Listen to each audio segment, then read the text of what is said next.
सांगली मिरजेतील शासकीय रुग्णालयामध्ये पुरेसा औषध साठा आम्ही उपलब्ध करून दिला आहे। याबाबत निधीचीही तरतूद केली आहे। याचे सर्व अधिकार रुग्णालयाच्या अधिष्ठातांना दिले आहेत। तरीही शासकीय रुग्णालयातून रुग्णांना बाहेरची औषधे आणण्याच्या चिठ्ठ्या दिल्या तर याबाबत थेट रुग्णालयाच्या अधिष्ठातांवर कठोर कारवाई करू असा इशारा वैद्यकीय शिक्षण मंत्री हसन मुश्रीफ यांनी दिलाय।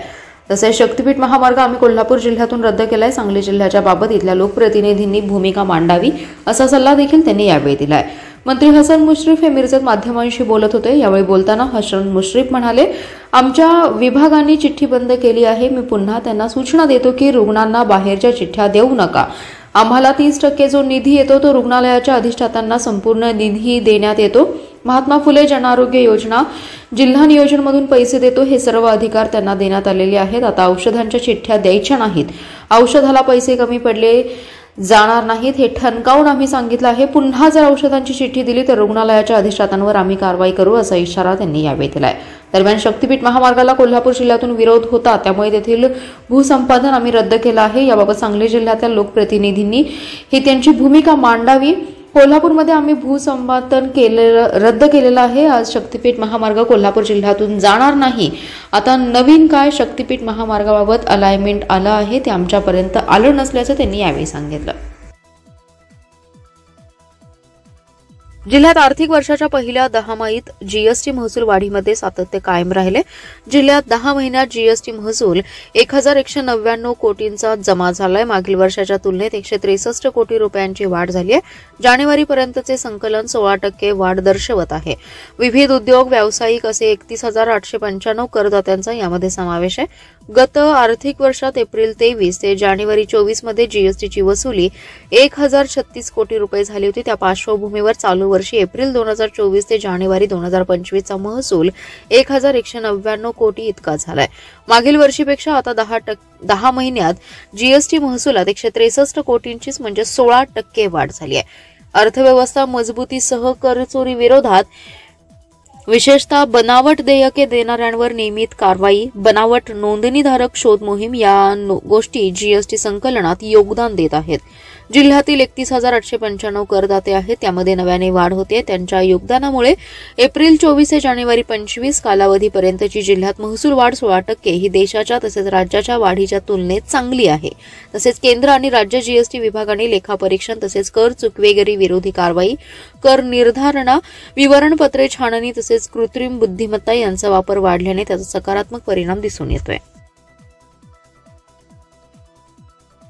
भाजप सभासद नोंदणी अभियानात पश्चिम महाराष्ट्रात सांगली शहर जिल्हा प्रथम क्रमांकावर आहे। सांगली विधानसभा मतदारसंघ सभासद नोंदणी 4थ्या क्रमांकावर आहे। सांगली शहर जिल्ह्याला 1,24,000 सभासद नोंदणीचं उद्दिष्ट असून आतापर्यंत 1,14,000वर सभासद नोंदणी झाली आहे। मागील काही दिवसांपासून संपूर्ण देशभर भाजपच्या वतीने सभासद नोंदणी अभियान राबवलं जात आहे। त्याच अनुषंगाने कोल्हापूर येथे भाजप पश्चिम महाराष्ट्र विभागीय बैठक घेण्यात आली। या बैठकीला प्रदेशाध्यक्ष व महसूल मंत्री चंद्रशेखर बावनकुळे, कार्यकारी अध्यक्ष रवींद्र चव्हाण, उच्च तंत्र शिक्षण मंत्री व पालकमंत्री चंद्रकांतदादा पाटील, प्रदेश सरचिटणीस राजेश पांडे यांच्यासह उपस्थित होते। या बैठकीत पश्चिम महाराष्ट्रातील या अभियानाचा आढावा घेण्यात आलाय। सांगली विधानसभा मतदारसंघ सभासद नोंदणी पश्चिम महाराष्ट्रामध्ये 4थ्या क्रमांकावर आहे। सांगली शहर जिल्ह्याला 1,24,000 सभासद नोंदणीचं उद्दिष्ट असून आतापर्यंत 1,14,000वर सभासद नोंदणी झाली आहे। यामध्ये सांगली विधानसभा 62,007 तर मिरज विधानसभा क्षेत्रात 52,300 इतकी सभासद नोंदणी आहे।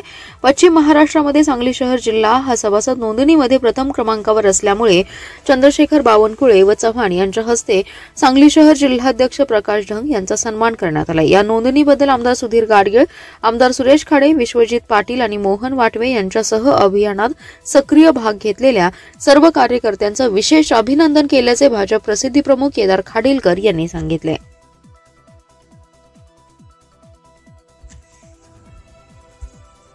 संकष्टी चतुर्थी निमित्त सांगलीतील श्री गणपती पंचायतन संस्थानच्या गणपती मंदिरात सकाळपासूनच भाविकांनी दर्शनासाठी रांग लावली होती। रविवारी संकष्टी आल्याने गणपती मंदिर भक्तांनी फुलून गेलं होतं। संकष्टी निमित्त गणपती मंदिराला आकर्षक सजावट करण्यात आली आहे।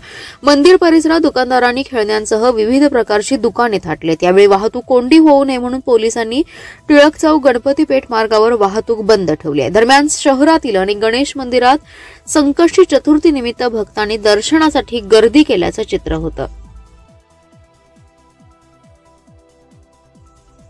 भारतीय जनता पार्टीमार्फत मुख्यमंत्री देवेंद्र फडणवीस यांच्या संकल्पनेतून 1,51,00,000 सभासद नोंदणीची संकल्पना राबवण्यात आली असून आतापर्यंत 1,16,00,000 टप्पा पार पडलाय.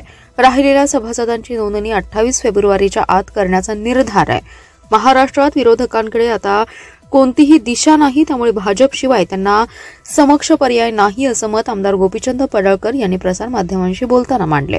आमदार पडळकर म्हणाले, भारतीय जनता पार्टीशिवाय कोणताही समक्ष पर्याय विरोधी पार्टीसमोर नाही. देशाचे पंतप्रधान नरेंद्र मोदी हे 2014 पासून चांगल्या प्रकारे काम करत आहेत. त्यांच्यामार्फत भारताला जागतिक सत्ता केंद्र बनवण्याचे प्रयत्न पूर्ण यशस्वी होत आहेत. त्यांच्या पावलावर पाऊल ठेवून राज्याचे मुख्यमंत्री देवेंद्र फडणवीस यांच्यामार्फत ग्रामीण व शहरी भागातील व्हिजन सुरू असून त्यांच्या कामांना नागरिकांमधून प्रतिसाद आहे. भाजपने सभासद नोंदणीचं अभियान राबवले असून यामध्ये नागरिकांमधून प्रतिसाद मिळत आहे. शिराळा तालुक्यातील मंदूर येथील हुतात्मा स्मारक परिसरामध्ये चांदोली प्रकल्पग्रस्तांचे विविध मागण्यांसाठी गेल्या 36 दिवसांपासून आंदोलन सुरू आहे.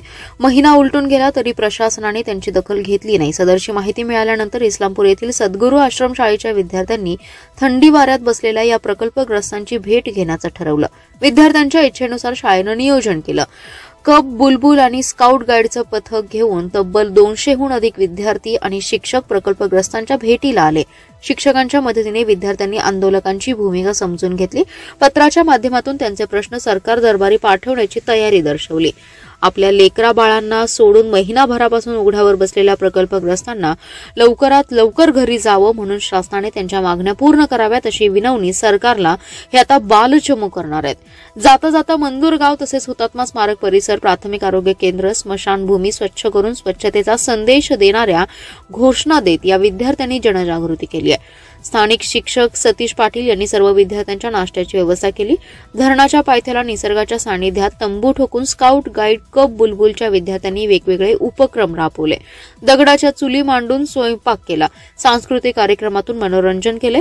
मुख्याध्यापक सचिन पाटील, अशफाक अत्तार यांच्या मार्गदर्शनाखाली शिक्षकांनी संयोजन केलं.